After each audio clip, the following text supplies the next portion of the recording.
ici, on se trouve en fait au siège social de l'entreprise, à Gland. Donc on est né ici à Gland. On s'est déplacé, on a construit à Gland depuis 30 ans.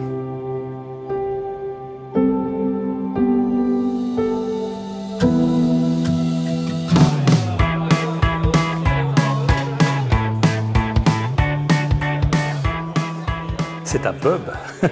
Et aussi loin que je puisse me souvenir, en fait, on a toujours eu un pub. Enfin, une cafétéria, mais en fait, c'était plus qu'un endroit où on sert du café. C'était un endroit social, en fait, où on rencontre les gens, où on échange après une journée de travail fastidieuse. On s'y rencontre beaucoup ici, donc on échange beaucoup, des grandes idées naissent. C'est un endroit privilégié où on aime se retrouver entre tous les employés qu'on a ici. Ouais. Il n'y a pas de hiérarchie, voilà, on discute d'égal à égal et c'est très sympathique.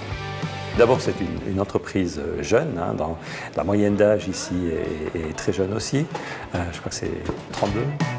Pour beaucoup de nos collaborateurs, parfois c'est le premier job. En fait, ils sortent de l'université ou de la formation et en fait, ils viennent ici et ils apprennent un métier. On a toujours gardé un peu cet esprit start-up. On vit pratiquement ensemble. Et en fait, ce lieu représente un peu ça, un peu presque cette communauté, en fait.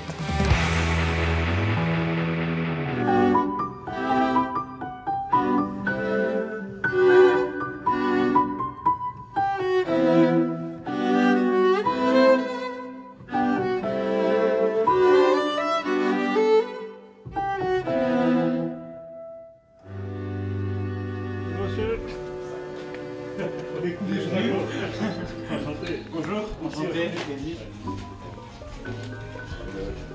Ça a un peu changé? Ouais, mais pas tant que ça en fait, hein, parce qu'il y avait ça.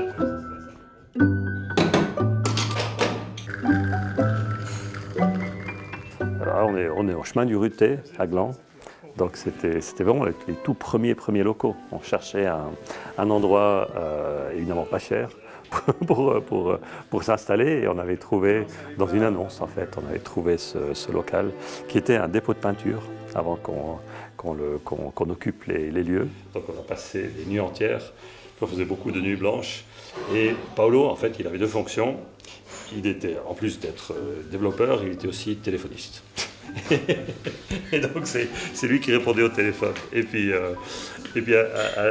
en fait on faisait aussi des services de piquet parce qu'on avait des logiciels qui étaient installés chez des banques et on faisait service de piquet. Ils pouvaient nous appeler 24 heures sur 24. Et puis parfois on était super fatigués.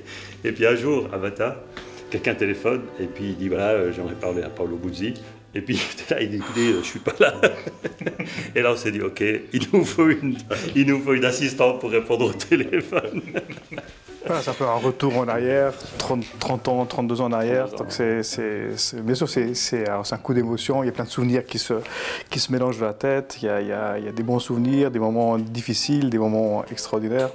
Donc on voit que le local n'a pas vraiment beaucoup changé. Donc on ressent encore un peu l'odeur de nous en train de transpirer. Donc non, c'est très sympa, comment. Très sympa. Ça fait je sais pas combien d'années que je suis venu ici. Donc ça, voilà, un petit séquence émotion. Non, il y a plein de choses qui restent. Il y a le lino en fait qu'on avait installé avec nos mains. Ce qui était chouette avec ces locaux, c'était comme on est un peu sous-sol là.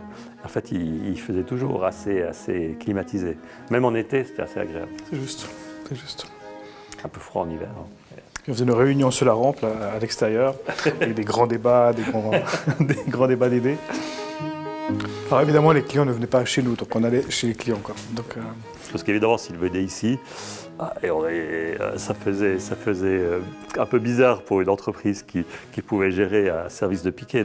Donc en fait, on inventait mille et une excuses. Non, mais vous inquiétez pas, on vient chez vous, on se donnait rendez-vous dans un café. Et nous, en fait, notre business model, ça a été de faire du café d'excellence, donc faire que du café de spécialité. On a toujours été très fans de café, donc pour nous, pour garder un peu l'énergie, on buvait beaucoup de café. Et puis de revenir ici dans ces locaux fondateurs et puis de voir qu'en fait c'est une torréfactrice de café, je trouve que c'est un beau lien, quoi. Donc, c'est génial. Ouais. On peut vous commander un café? Bien sûr. Vous voulez un café? C'est nos racines in fine, parce que c'est là où on a débuté l'entreprise. J'ai rencontré ma femme dans un rond-point juste à côté, parce qu'elle travaillait chez IUCN, ici à Gland. Et puis on ne sortait jamais de ces locaux, non, donc c'était juste pour aller prendre quelque chose à manger. Non, et puis par hasard, donc, je suis croisé dans un rond-point ma femme qui a téléphoné à Marc, qui connaissait Marc. On a dit « Ah, Paolo est là, de retour ». Et puis il est venu nous voir ici dans cette cave, et puis je l'ai invité à manger. Et puis depuis on est toujours restés ensemble. Et puis voilà, donc c'est aussi une belle histoire. Et puis on voit qu'il y a une certaine destinée, parce que rencontrer sa femme dans un rond-point à Gland alors que je travaillais 26 heures par jour, c'est juste pas possible, quoi. Moi j'ai fait plus simple, je me suis marié avec notre premier employé. Ah oui, c'est vrai. C'est là où on a créé une entreprise, c'est là où on a fondé une famille. Donc on est très liés à Gland. Donc on a des rêves, on les accomplit, et puis une fois que le rêve est accompli, on crée un autre rêve, etc. Donc, le premier rêve, c'est de sortir de la cave, sortir la tête de la cave. Oui, véritablement.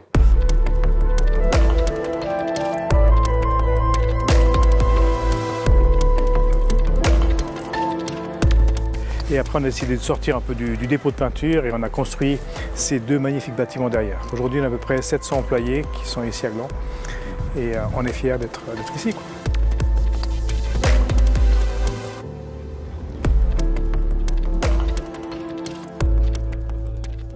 Quand on a construit le premier bâtiment, on s'est dit on ne va jamais le remplir. Donc on s'est dit on va le construire pour pouvoir louer la moitié. Et avant la fin de la construction, on a commencé à réfléchir au deuxième bâtiment parce qu'il était déjà plein. Et puis on a fait le coup avec le deuxième aussi, on a dit on n'arrivera jamais à le remplir. Et puis là aussi, en fait, avant la fin de la construction, on voyait déjà un peu le bout de la possibilité d'expansion ici. Donc ce qui a donné lieu finalement au projet, on s'est dit on doit continuer de grandir et on a acheté le terrain qui est ici en face, où on aimerait bien construire notre troisième bâtiment. La société grandit, donc l'envergure de ce qu'on construit grandit aussi. Alors nous sommes en fait dans les anciens terrains de la SEIC, donc la société électrique de la côte. Et c'est ici en fait qu'on aimerait ériger notre nouveau bâtiment. C'est le bâtiment qui va ancrer la présence de Swissquote à Gland. La question de monter en hauteur, en fait, c'est presque nécessaire. C'est qu'on doit construire au maximum du potentiel du terrain. Alors soit on remplit le terrain avec un bâtiment de 12 mètres, ou on concentre les bureaux en hauteur, et puis ça permet de dégager du reste pour créer justement de la verdure, un parc, des arbres.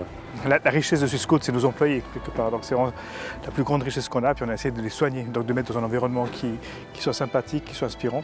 Et puis là, on peut aussi partager ça avec la population locale.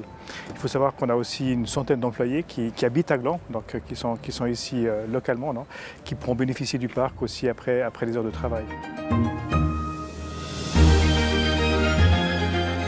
Je dirais qu'il y a deux soucis par rapport à l'endroit où on est. Donc, il y a cette avenue du Mont Blanc qui est une espèce, un peu une balafre. C'est des nuisances assez fortes, ça c'est le premier truc.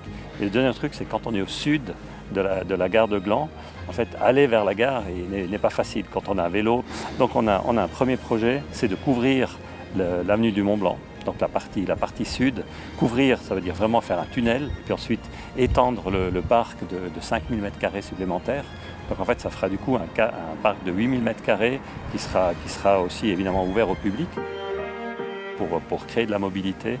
Donc on a un deuxième projet qui pourrait se combiner d'ailleurs, c'est de faire des espèces d'autoroutes à vélo pour la mobilité douce. Ce sur quoi on s'est déjà mis d'accord, c'est qu'on financera en tout cas la moitié de ce projet sur nos fonds propres en direct. Et puis l'autre moitié, on trouvera des solutions de crédit. Vu qu'on est une banque, ça tombe bien. on arrive à financer la totalité du projet. Ça permet en fait de mettre les vélos un petit peu en hauteur. On travaille sur ce projet depuis pratiquement 5 ans maintenant et on n'a pas prévu un autre projet sur cette parcelle. Donc ce qui va se passer, c'est que s'il y a un nom, on a des bureaux à Zurich, on a des bureaux à Berne, au Luxembourg. Donc finalement, le développement va se faire ailleurs. Et ce qui se passe, c'est qu'une fois que les fondateurs ne seront plus à la direction générale de la société, nos successeurs ils vont regarder simplement où se trouve le centre de gravité de la société. Et puis si elle n'est plus à Gland, à un moment donné, ils vont transférer le siège. C'est très logique. en laissant aussi une trace, je trouve très belle, non, parce que la tour qu'on va construire n'est pas une tour cubique ou carrée, c'est un objet d'art, donc c'est un symbole qui est assez fort, qui embellit la ville. Donc voilà, donc c'est un peu ça qu'on aimerait léguer un peu à Gland. Et surtout cette belle histoire de 30 ans qui a été développée ici à Gland avec beaucoup de nos employés qui habitent ici à Gland.